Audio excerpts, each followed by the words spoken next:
Mungu ametujalia karama na vipawa mbalimbali, kila mtu kwa jinsi ambavyo yeye amejaliwa. Na changamoto ya kwanza ipo kwenye kujua kwamba umepewa karama gani, ama umepewa huduma gani, ama umepewa nini ukifanye kwenye ulimwengu wa sasa. Na baada ya kujua kwamba umepewa nini, ishu ya pili inakuja ni kukitendea kazi au kukifanyia kazi kile ambacho umeshapewa.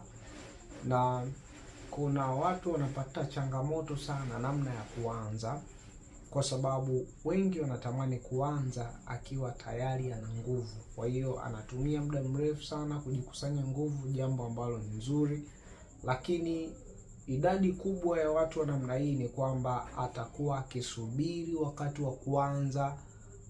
Siku zinaenda, miaka inaenda, wakati unaenda, anasubiri kwamba nitakapokuwa na best moment ndipo nitakapoanza.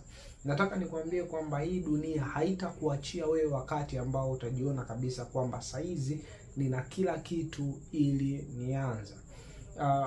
Bible inasema kwamba kwa kuwa lipo tumaini kwao ambao wako pamoja na walio hai, kwa sababu ni bora mbwa aliye hai kuliko simba aliyekufa.